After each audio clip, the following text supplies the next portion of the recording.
दीपेंद्र हुड्डा के लिए 2024 के रण की राह आसान नहीं है। बेशक से देश के अंदर नरेंद्र मोदी यानी कि भाजपा के खिलाफ एक नैरेटिव है, लेकिन दीपेंद्र हुड्डा जिसने रोहतक लोकसभा में सबसे ज्यादा काम करवाए, और भूपेंद्र सिंह हुड्डा तो खास तौर पर इस बात के लिए बदनाम था कि सारे काम जो विकास के थे वो रोहतक में ले गया।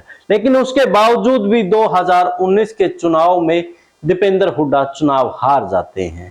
2024 के चुनाव में भी अब भाजपा की सबसे ज्यादा नजर इस वक्त रोहतक लोकसभा पर है, क्योंकि रोहतक लोकसभा पर इसलिए नजर है क्योंकि विधानसभा के चुनाव में जो समीकरण तय करेंगे वो रोहतक लोकसभा से शुरुआत होगी। क्योंकि भूपेंद्र सिंह हुड्डा हाल फिलहाल हरियाणा में जिस प्रकार से अपनी एक हवा बनाए हुए है, उसी हवा को निकालने के लिए उसके पीछे भाजपा लगी हुई है। लेकिन भूपेंद्र सिंह हुड्डा भी अब एक बड़ी गलती कर रहे हैं, ये मैं नहीं बल्कि राजनीतिक पंडित कह रहे हैं। जिस प्रकार से वो इनेलो के साथ में गठबंधन ना करके अपने लिए खतरा तैयार कर रहे हैं, क्योंकि जो नफरत, जो एक जो जाट आरक्षण आंदोलन हुए थे, तब एक माहौल तैयार किया गया था जाट और गैर जाट का, वो खाई अभी तक भी बताई जा रही है।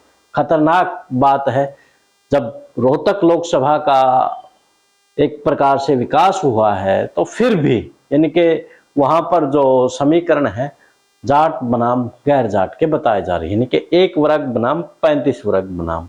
तो ऐसे में इनेलो भी अपना दमखम दिखाने की फिराक में है कि हम भी लोकसभा के चुनाव में अब की बार पूरे दमखम से उतरेंगे। उसका सबसे ज्यादा नुकसान भूपेंद्र सिंह हुड्डा को होने वाला, और सबसे जो जरूरी सीट है भूपेंद्र के लिए वो रोहतक लोकसभा है। तो उसी में सेंध इनेलो लगाएगी। इनेलो लगाएगी, क्यों लगाएगी, क्या समीकरण है, हम टोटल इस चार्ट के ऊपर बात करेंगे। और आप भी अपनी कमेंट जरूर दें, अपनी राय दें कमेंट्स बॉक्स में कि आप भी इस बात से इत्तेफाक रखते हैं नहीं रखते हैं कि जो 2024 को लेकर के दीपेंद्र हुड्डा के लिए नुकसानदायक रहेगा या नहीं रहेगा, आप भी बताएं।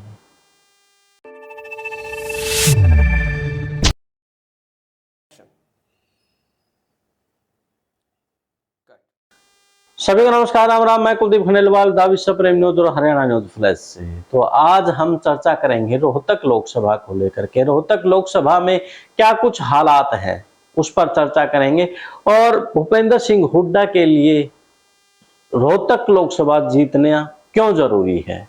और वो हरियाणा में हवा बनी हुई है, लेकिन रोहतक में कहीं उसकी हवा ना निकल जाए, क्योंकि उसके पीछे खुद कांग्रेस के भी नेता बनती नहीं है, जिस प्रकार से एसआर के ग्रुप है। तमाम वो चीजें हैं, हम समझेंगे उसी खेल को एक बार। जो जो जातीय समीकरण है उनको समझते हैं, क्योंकि देश के अंदर टिकटों का वितरण, मैं बार बार बोलूं अच्छा नहीं लगता, लेकिन फिर भी कह देता हूं कि जातीय समीकरण के ऊपर ही देश के अंदर, प्रदेश के अंदर माहौल तैयार होता है, टिकट होती है, चुनाव लड़े जाते हैं। तो उन्हीं को लेकर के मैं आज अपने विश्लेषण में ये चीजें बता रहा हूँ रोहतक लोकसभा को लेकर के, कि इंडिया गठबंधन में इनेलो में शामिल ना करना भूपेंद्र हुड्डा के लिए घाटे का सौदा हो सकता है। कैसे घाटे का सौदा हो सकता है, चलते हैं इसकी तरफ में। जातीय समीकरण जो कि बताए जा रहे हैं कि जो मीडिया से उठाए गए समीकरण है, वहां पर 6 लाख लगभग जाट वोट बताए गए हैं। तो कांग्रेस से दीपेंद्र हुड्डा हो सकते हैं, और इनेलो से नफे सिंह राठी वहां से उम्मीदवार 2024 में हो सकते हैं। अगर ऐसा हो जाता है तो जो ये 6 लाख वोटर है, तो ये कहीं ना कहीं बंटवारा में चले जाएंगे, और कम से कम मान के चलिए कि 2 लाख वोट तो नफे सिंह राठी लेकर के चले जाएगा, क्योंकि उसी वर्ग पर दीपेंद्र हुड्डा आते हैं, उसी वर्ग से नफे सिंह राठी आते हैं। तो कहीं ना कहीं जो आपस में एक इमोशनल अटैचमेंट है जातिगत लोगों की, तो वो इनको दीपेंद्र हुड्डा को नुकसान कर सकती है। मैं इसलिए कह रहा हूं क्योंकि हमने 2019 के चुनाव में देखा था कि 2014 में जो चुनाव दीपेंद्र हुड्डा ने जीता था और उसके बाद उसकी हार हो जाती है, कैंसर तक के हॉस्पिटल, वहां पर तमाम चीजें बनाई गई, सबसे ज्यादा विकास कार्य दीपेंद्र ने करवाए, फिर भी हार गया। तो वहां पर जातीय समीकरण थे, उन्हीं की वजह से दीपेंद्र की हार हुई थी। तो 2019 का जो डाटा बताता है वहां पे जो 1 लाख पंजाबी है और 1 लाख पंजाबियों को इफेक्ट एक तरफ मनोहर लाल खट्टर करते हैं तो दूसरी तरफ मनीष ग्रोवर करते हैं, क्योंकि मनीष ग्रोवर 2019 का पूरा किंग मेकर बनकर के उभरे थे और उन्होंने पहले ही कह दिया था कि मैं इस लोकसभा से भाजपा को जितवाऊंगा। तो ऐसे में पंजाबी जो वोट बैंक था 1 लाख पंजाबी लगभग, तो 2 लाख ब्राह्मण, तो अरविंद शर्मा वहां से जीते थे। तो अरविंद शर्मा को खुद ब्राह्मण होने के कारण से 2 लाख वोटरों का कहीं ना कहीं फायदा मिला होगा। तो वहीं 70,000 अग्रवाल, 2 लाख यादव, और यादवों के साथ में जो दूसरा पिछड़ा वर्ग है और अनुसूचित वर्ग है, खास तौर पर जो वाल्मीकि समाज है, दूसरे जो समाज हैं, वो भाजपा के साथ में कहीं ना कहीं खड़े होते नजर आते हैं। एक रविदास समाज है, वो कांग्रेस की विचारधारा से जुड़ा है, बसपा की विचारधारा से जुड़ा है, लेकिन रविदासिया समाज भी कहीं ना कहीं भूपेंद्र सिंह हुड्डा ने नाराज किया हुआ है और उनकी नाराजगी भी बनती है, जिस प्रकार से कुमारी सैलजा के साथ किया, अशोक तंवर के साथ किया, तो वो भी भूपेंद्र सिंह हुड्डा के लिए माइनस रहेगा। तो 2024 में अगर मनीष ग्रोवर को भाजपा टिकट दे देती है, जो चर्चाएं चली हुई है, तो 2019 में तो ये किंग मेकर था और 2024 में से टिकट मिलने की संभावना है।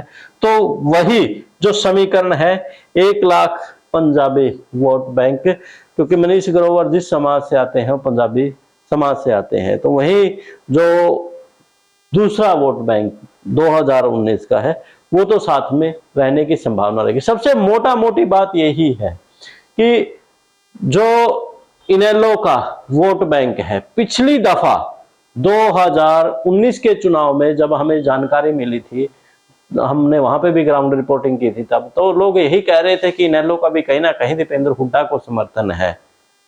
तो तब तो इनेलो का समर्थन था, अब की बार तो समर्थन भी नहीं है और तब कम मार्जिन से हारे थे दीपेंद्र हुड्डा। अब की बार तो कुछ चीजें और बदली हैं, बेशक से वो लोग कहते हैं कि हमारी चौधर हमारे पास आएगी, लेकिन जो दूसरा वोट बैंक है वो कहीं ना कहीं भूपेंद्र सिंह हुड्डा से खफा है। ये मैं नहीं बल्कि ग्राउंड रिपोर्ट पर आप कहीं भी चौपाल में, खास तौर पर जो 35 बनाम बनाया हुआ है, उन लोगों के बीच में चर्चा आपको मिलेगी।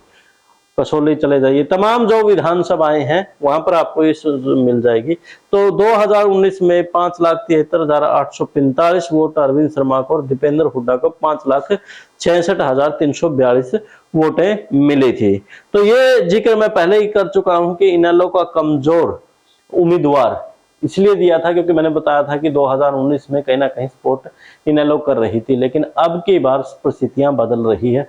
अब की बार जो नफे सिंह राठी है बड़ा मजबूत चेहरा है और प्रदेशाध्यक्ष भी है इनेलो का, तो ओम प्रकाश चौटाला निकलेंगे। बेसिक से वहां से देवीलाल की हार रही हो, लेकिन अब की बार सियासी मायने बदल सकते हैं, खेल बदल सकता है। तो इसके अलावा दीपेंद्र के लिए सबसे बड़ा खतरनाक केसीआर ग्रुप भी हो सकता है, क्योंकि विधानसभा चुनाव नजदीक हैं। तो विधानसभा चुनाव नजदीक हैं तो रोहतक लोकसभा अगर हार जाते हैं दीपेंद्र हुड्डा, तो उनका जो कांग्रेस में एक कद है वो कहीं ना कहीं नीचे आना शुरू हो जाएगा। तो तमाम चीजें दीपेंद्र हुड्डा के लिए बड़ी नुकसानदायक है, खासतौर पर इनेलो के साथ में जो गठबंधन की जो बात भूपेंद्र सिंह हुड्डा अड़े हुए हैं वो उसी के लिए नुकसानदायक बने हुए हैं। खैर, आप भी अपनी राय रखें कमेंट्स बॉक्स में।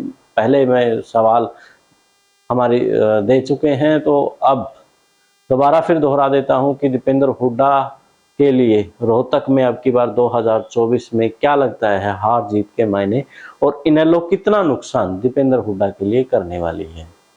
आप भी अपनी राय कमेंट्स बॉक्स में दीजिए और देश और प्रदेश की खबरों के लिए विश्व प्रेम न्यूज और हरियाणा न्यूज फ्लैश को शेयर और सब्सक्राइब कर लें, ताकि देश और दुनिया से जुड़ी मुद्दे और विश्लेषण आपसे आप तक पहुंचते रहे। अब मुझे दें इजाजत, मिलते हैं एक नई वीडियो में, तब तक जिंदाबाद।